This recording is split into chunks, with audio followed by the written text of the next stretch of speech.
I'd like to take a moment to share with you what I thought was a solid conversation with a new client. It's my hope that what I shared with her is a help to you the way it was to her. She's 37 years old. She's in an off and on relationship, she said, for 3 years with a 42-year-old man. She said to me, Doc, I'm coming to you because this situation is very painful to me. I have not been able to figure out why I cannot break free from this grip that I believe he has on me. And I knew you would be honest and you could maybe shed some light on this. I said, well, what's going on? She said, well, it's been off and on. And one minute he can be very charming. The next minute he can be very difficult to be around. One minute he can shower me with praises. The next minute he can become very detached and very disassociated with the relationship. I said, is this random? She said, well, sometimes it can be. She said, but most times it's after a argument or a disagreement. She said, but even it can be random sometimes, where I can think things are going well and he just disappears and just falls back. I said, interesting. I said, do you know his attachment style? She said, it's funny you asked that. I have been doing some research on it. I think I have an idea. She said, but that stuff was a little too complicated for me. I said, tell me about his childhood. She said, well, his parents divorced when he was 6 years old. His dad left the house, but then his mom pursued his dad and tried to make it work. His dad had several girlfriends in town. He found out when he was around 9 or 10 years old that his dad was seeing several different women. But during that 2 to 3 year period of time post-divorce, him and his mom were going back and forth. They were still trying to work it out. I said, who was pursuing that relationship? She said, his mom. I said, who was he living with? She said, his mom. I said, interesting. She said, well, she was pursuing his father, and they would be on 1 minute and off 1 minute. Her boyfriend told her that they would be together and things would be fine for 2 or 3 months. They would have an argument. His father would disappear for a week or two, sometimes for months at a time, and then come back. And this cycle continued as he was a child. She then began to get very upset and cry on the call. I said, man, why are you upset? She said, because I got a feeling of what he is, but I just don't know how to deal with it. I said, what do you think he is? She said, I think he's dismissive, avoidant. I said, he is. And let's talk about this. I said, ma'am, do you understand how our attachment styles are born? She said, I've heard that they're connected to childhood. I said, I want to be more specific than that. Childhood is a big part of it. I said, but our attachment styles are born as a result of our relationship with our caregivers, primarily, right? That can be a parent, that can be a guardian, but that can also be extended to people that have the closest relationships with us. And a lot of times that may not be a parent. It could be a grandparent. It could be your first relationship. It could be a teacher. It could be a lot of different things. But our attachment styles are born through our caregiver, primarily relationships. And there are 3 big attachment styles that I want you to think about. And I'm only going to spend time on one of them. I said, just know this, that anytime we're in a connection with someone, a connection of any sort, especially if it is a serious connection, that every style has a parachute that style goes to when that connection we have mirrors the connection we have with our caregivers. I said, I'll put this simply. If you're anxious and you're in a relationship right now, and that relationship or that connection gets serious, when there are challenges there, you will begin to become anxious or in need in that relationship because it most reflects your connection with your caregivers. You were comfortable being anxious as a child. A relationship could actually be going well, and you might self-sabotage it. Why? Because you are naturally comfortable being what? She started to cry.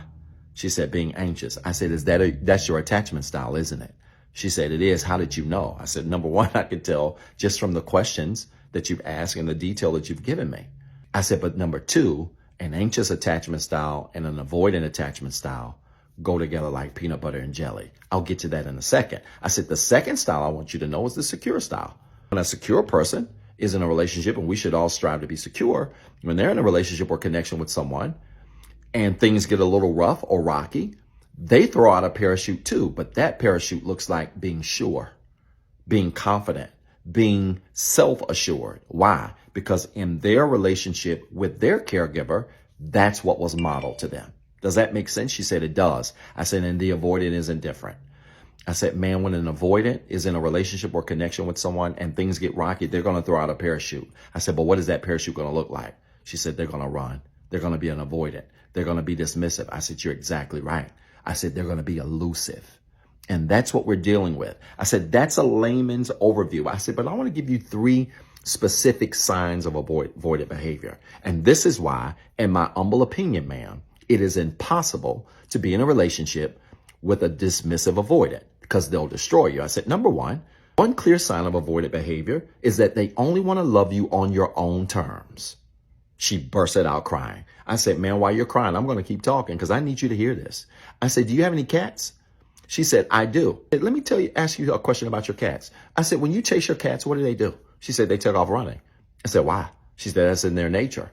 I said, why is it in their nature? She said, because if you chase a cat, they're going to run away from you. I said, how do you get the cat to come to you? She said, you stop chasing it. She put her head down, started to cry some more. I said, ma'am, avoidants are much like cats. That cats, it is common for a cat to run away from people. That's a common thing. But when a cat runs away from you, how do you feel? She said, I feel terrible. I said, why? She said, because I want that cat's attention. I said, ma'am, what is common to an avoidant becomes manipulative to you. She said, yikes. I said, this isn't very difficult to understand. I said, number two, avoidants have extreme or toxic communication styles. I said, there's rarely a middle ground when you're dealing with an avoidant. I said, have you ever been on a roller coaster? She said, I have. I said, have you ever been on a roller coaster that just does like this for 2 minutes? She said, I haven't. I said, why? She said, they don't make them that way. I said, why don't they? She said, I don't know, doc. I said, how would you think your stomach would feel if you got on a roller coaster and it did this for 3 minutes? She said, I'd probably puke everywhere. I said, that's what toxic communication looks like when you're dealing with a dismissive avoidant. I said, because they can either be great communicators or poor communicators or no communicators at all. They can either have hot behavior or they can be what? She said, stone cold. I said, ma'am, it's the lack of consistency that makes an avoidant an extremely toxic communicator, which means they can be very complimentary at one moment.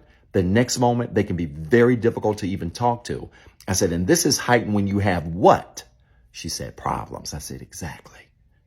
I said, because when you have problems with an avoidant, they throw out what? She said, the parachute. I said, and then they become what? They're probably either up or down, hot or cold. I said, exactly. You see how easy that is to understand? I said, here's the third thing that they are. I said, they are runners.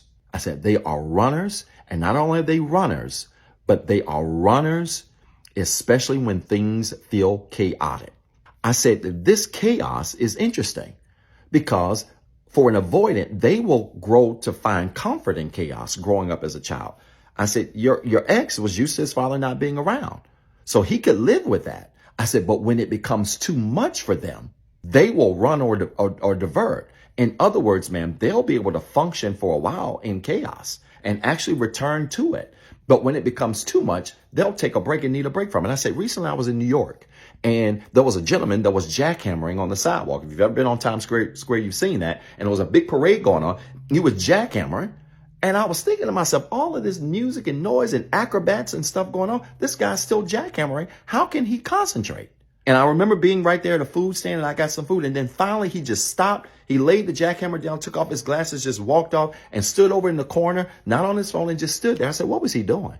She said, probably taking a break. I said, why? She said, he was probably tired. I said, he was probably tired. I said, but wasn't he using that jackhammer in the middle of a parade with a bunch of noise? She said he was. I said, how was he able to? She said, because he was used to the chaos. I said, then why did he take a break? She said, because the chaos became too much. I said, that's what an avoidant does. An avoidant is a master at being able to live in chaos for a while. But when it becomes too much, they'll do what? She said, they'll take off running. I said, ma'am, the main reason why people struggle to recover from dismissive avoidance is because your brain cannot disconnect how they left from who they are. I said, and this is especially the plight of the anxiously attached, because in your brain, you can't separate all the sweet things he said to you from all of the piss poor ways he treated you. And this is your problem. I gave her a moment. I said, ma'am, your mind has to let go of who you thought he was. And for a second, I need you to snap out of this emotion and become a dude that is healed with solid emotions and let your logic think first. I said, this situation needs your logic and not your emotions, because your emotions are reminding you of the things that he said that were sweet, the things that he did that were sweet, the ways he's handled you that were sweet. But your logic needs to tell you that his behavior is up and down. He only wants to love you on his own terms. And not only that, he lacks stability and self-awareness. I said, ma'am, until you are honest about that, it is literally impossible for you to be able to recover from this relationship with this dismissive avoidant. And I said, and for that reason, it is nearly impossible to be in a relationship with a dismissive avoidant until they realize what these challenges are and correct them. She was very complimentary, very thankful. We're now on session 3 or so, and she's doing much better. And I'm pleased to say that. I hope this story made sense. If it did, type church in the comments with 3 R's. And then remember, you've got 2 jobs. 1, be better today than what you were yesterday. And 2, don't forget what I told you.